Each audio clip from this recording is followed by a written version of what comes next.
మాజీ సీఎం జగన్ పొదిలి పర్యటనలో ఉద్రిక్త పరిస్థితి నెలకొంది. జగన్ కాన్వాయ్ వెళ్తుండగా గుర్తు తెలియని వ్యక్తులు రాళ్లతో చెప్పులతో దాడి చేశారు.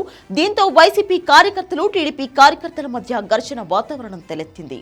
మరోవైపు దీన్ని అదుపు చేసేందుకు వెళ్లిన కొంతమంది కూడా రాళ్ల దాడుల్లో తీవ్రంగా గాయపడ్డారు.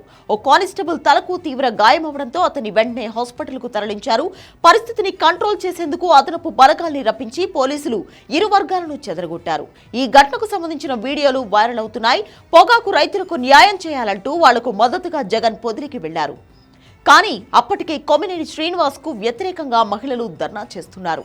ఇదే క్రమంలో జగన్ కాన్వాయ్ని అడ్డుకునే ప్రయత్నం కూడా చేశారు. భారతి వెంటనే అమరావతి మహిళలకు క్షమాపణ చెప్పాలంటూ డిమాండ్ చేశారు. మహిళ ధర్నా కొనసాగుతున్న సమయంలో జగన్ కాన్వాయ్ మీద దాడి జరిగింది. దీంతో ఈ పని టీడీపీ కార్యకర్తలే చేశారని వైసీపీ ఆరోపిస్తోంది.